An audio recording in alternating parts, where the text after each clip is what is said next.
Assalamualaikum warahmatullahi wabarakatuh. Selamat pagi, apa kabar anak-anak semua? Kali ini kita akan mempelajari materi bab kedua di semester genap ini, yaitu materi tentang bioteknologi. Nah, perhatikan produk makanan berikut ini. Ada tempe, kemudian ada tapai, yogurt, kemudian ada keju, kecap, kemudian ada tauco dan oncom. Nah, tentu makanan-makanan ini adalah makanan-makanan yang sering kalian temui di rumah kalian atau yang sering kalian konsumsi. Nah, lalu bagaimana dengan produk berikut ini? Lalu ada ayam yang tidak tanpa bulu, kemudian ada burung yang berkepala anjing, kemudian ada domba yang seperti berkepala kucing, kemudian ada buah tanpa biji. Nah, ini semua adalah produk-produk yang dihasilkan dari adanya penggunaan teknologi. Nah, tahukah kamu kalau produk-produk tersebut adalah hasil dari bioteknologi? Lalu, apakah yang dimaksud dengan bioteknologi? Kapan sih bioteknologi ini dilakukan?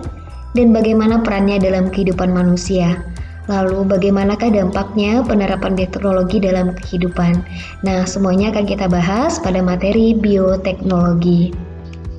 Nah, sekarang kita lihat peta konsep dari pembelajaran bioteknologi ini. Bahwa bioteknologi ini dibagi secara garis besar dibedakan menjadi dua. Ada bioteknologi tradisional atau yang dikenal sebagai bioteknologi konvensional. Dan ada bioteknologi modern. Untuk bioteknologi konvensional, pemanfaatannya dalam bidang bahan pangan dan merupakan proses fermentasi. Nah, fermentasi ini dapat terjadi dengan penggunaan bakteri ataupun dengan adanya penggunaan ragi. Kalau contoh penggunaan bakteri misalnya pada pembuatan keju, yogurt, dan mentega. Sementara dengan adanya penggunaan ragi seperti pada pembuatan roti, tempe, ataupun tapai. Nah, ini semua nanti akan kita bahas secara lebih jelas pada bioteknologi konvensional. Sementara pada bioteknologi modern itu menggunakan metode pengkodean DNA.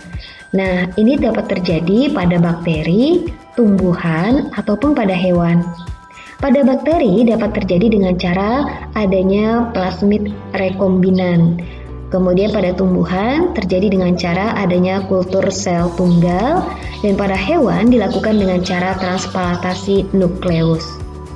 Nah, ini semua nanti adanya bioteknologi modern ini memiliki aplikasi praktis dalam kehidupan manusia. Tapi selain itu juga memiliki dampak negatif dalam kehidupan manusia. Nah, semuanya ini nanti akan kita pelajari pada materi bioteknologi. Nah, sekarang kita lihat pengertian dari bioteknologi. Bioteknologi itu berasal dari kata bios yang artinya hidup, dan teknologi yang merupakan metode, teknik, atau cara.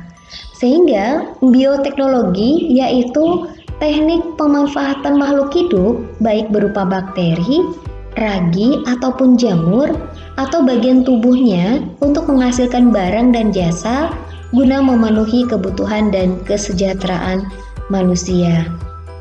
Nah, bioteknologi bisa juga didefinisikan sebagai penggunaan makhluk hidup seperti bakteri, ragi, kapang, sel tumbuhan atau jaringan hewan dan proses di dalamnya untuk menghasilkan produk tertentu.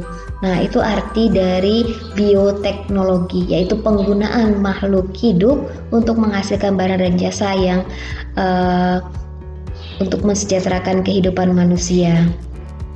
Nah, tadi di peta konsep kita sudah melihat bahwa bioteknologi itu dibagi menjadi dua macam, yaitu yang pertama adalah bioteknologi konvensional atau dikatakan sebagai bioteknologi sederhana.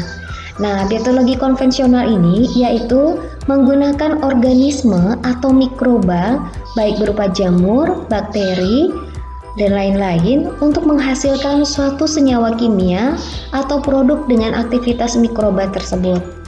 Nah, beberapa contoh produk bioteknologi konvensional, salah satu contohnya adalah tempe.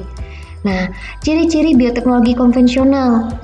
bahwa dikenal sudah sejak awal peradaban manusia dan mudah dilakukan karena peralatan dan bahan yang digunakan sederhana, menggunakan makhluk hidup secara langsung, dan masyarakat biasa dapat melakukannya atau membuatnya. Hasil dan produknya dapat langsung dimanfaatkan dalam kehidupan sehari-hari. Nah, kita lihat beberapa contoh pembuatan dari bioteknologi konvensional. Nah, ini adalah beberapa contoh bioteknologi hasil dari bioteknologi konvensional atau sederhana. Contohnya adalah keju, kemudian ada roti, yogurt, tempe, mentega, dan tapai. Nah, lalu bagaimana sih cara pembuatannya? Kita lihat. Keju ini merupakan penggunaan kelompok bakteri yang digunakan berupa bakteri asam laktat. Nah, bakteri ini berfungsi untuk memfermentasi laktosa dalam susu menjadi asam laktat. Bakteri asam laktat yang biasa digunakan dalam genus ini yaitu dari kelompok Lactobacillus atau Streptococcus. Nah, jadi pembuatan keju itu ditambahkan dengan bakteri fermentasi berupa Lactobacillus sp ataupun Streptococcus sp.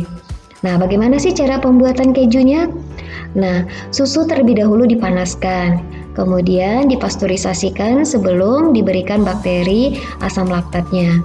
Akibat aktivasi bakteri, maka pH menjadi turun dan mengakibatkan susu terpisah menjadi didih padat. Kemudian, enzim renin dari lambung sapi muda ditambahkan untuk menggumpalkan dadi. Nah, kemudian dadi dipanaskan sampai ditambah garam. Setelah itu ditekan dan membuang air dan disimpan agar matang. Nah, itu pembuatan keju. Nah, ini dadi yang terbentuk ketika proses pembuatan keju, dan ini proses penyimpanan keju untuk menambah cita rasa. Kemudian produk yang kedua yaitu yogurt. Nah, yogurt adalah susu yang dibuat melalui fermentasi bakteri. Bakteri yang digunakan itu Lactobacillus bulgaricus ataupun Streptococcus thermophilus. Ya, yogurt dapat dibuat dari susu apa saja, termasuk susu kedelai. Nah, ini adalah contoh bakteri Lactobacillus dan Streptococcus thermophilus untuk pembuatan yogurt. Lalu bagaimana proses pembuatan yogurtnya? Nah, yogurt itu dibuat dengan memasukkan bakteri spesifik ke dalam susu di bawah temperatur dan kondisi lingkungan yang stabil, kemudian merombak gula susu alami melepaskan asam laktat sehingga dihasilkan susu fermentasi. Nah, ini susu yang sudah merupakan bahan dasar pembuatan yogurtnya, dan ini adalah contoh yogurt dengan berbagai rasa atau varian. Kemudian berikutnya adalah mentega. Nah, mentega ini juga sama, bahan dasarnya adalah susu. Nah, cuma berbeda pada bakteri yang digunakan. Kalau pada mentega, bakteri yang digunakan adalah Streptococcus lactis dan Leuconostoc cremoris yang membantu dalam proses pengasaman. Nah, setelah itu susu ditambah dengan cita rasa tertentu. Nah, lemak mentega dipisahkan, mentega menghasilkan mentega yang siap disantap.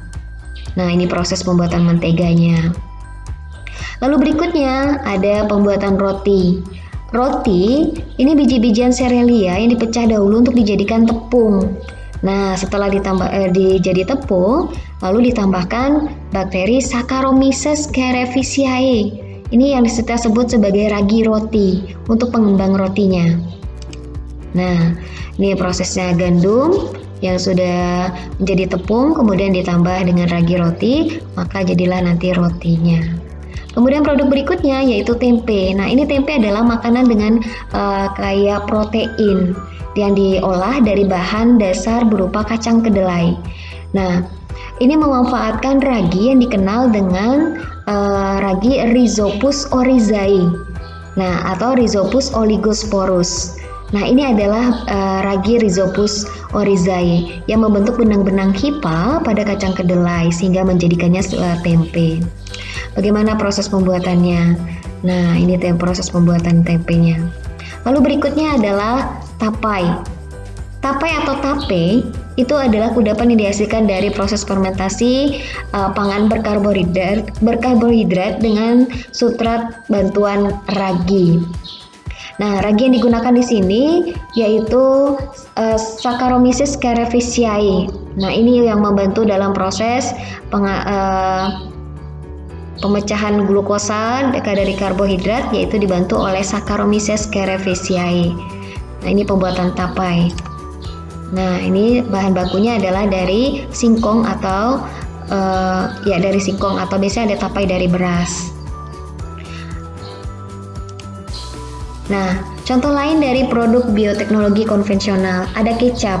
Bahan dasarnya itu adalah kedelai, bakteri yang digunakan itu adalah Aspergillus oryzae, atau ada yang menyebutnya Aspergillus wendtii, ya, adalah untuk membuat kecap. Lalu oncom, bahan utamanya sama, kedelai, tapi bakteri yang digunakan adalah Neurospora cytopila. Lalu ada bir, nah berasal dari bungkil tahu atau kedelai yang telah diambil proteinnya. Nah, bakteri yang digunakan adalah Saccharomyces cerevisiae. Nah, ini contoh lain produk bioteknologi. Kemudian ada nata de coco. Nata de coco ya bahannya adalah Acetobacter psillinum. Nah, sekarang kita lihat untuk bioteknologi modern. Nah, yaitu teknik menghasilkan suatu produk atau jasa yang telah memanfaatkan jaringan sel atau materi inti suatu organisme melalui rekayasa genetika. Nah, rekayasa genetik ini adalah mengutak-atik asam nukleat yang berupa DNA atau RNA yang menyimpan informasi materi genetik untuk sifat fisik dan psikis makhluk hidup. Nah, ciri-ciri dari bioteknologi modern. Nah, mulai berkembang sejak ditemukan DNA karena melibatkan rekayasa genetika. Nah, ini bersifat rumit karena memerlukan ketelitian dan menguasai ilmu biokimia, genetika, dan mikrobiologi. Dan alat bahan yang digunakan juga sudah modern. Pemetaan mikroorganisme ditambah dengan teknologi yang modern. Nah, beberapa contoh produk bioteknologi modern ada sapi hasil cloning, kemudian ada kultur jaringan, kemudian ada tanaman transgenik. Nah, sekarang kita lihat apa sih perbedaan antara bioteknologi konvensional dan bioteknologi modern. Kalau kita simpulkan, maka terdapat perbedaan antara bioteknologi konvensional dan modern. Bioteknologi konvensional itu menggunakan mikroorganisme utuh secara langsung, sementara modern itu menggunakan sebagian-bagian dari mikroorganisme, misalnya hanya berupa DNA atau enzim saja. Nah, pada konvensional, teknologi atau peralatan dan teknik yang digunakan sangat sederhana. Sementara bioteknologi modern, teknologi dan peralatan dan teknik yang digunakan sudah canggih. Pada bioteknologi konvensional itu memanfaatkan mikroorganisme yang terbatas. Sementara modern, pemuatan mikroorganismenya ditambah dengan teknologi modern. Nah, contoh yang konvensional ada pembuatan tempe dengan Rhizopus oryzae, kecap dengan Aspergillus wendtii, keju dan yogurt pakai Lactobacillus. Sementara yang modern, contohnya itu bayi tabung ataupun hasil dari cloning hewan. Baik, demikian penjelasan tentang bioteknologi konvensional. Untuk bioteknologi modern, akan lebih jelasnya akan kita bahas pada video berikutnya. Terima kasih. Assalamualaikum warahmatullahi wabarakatuh.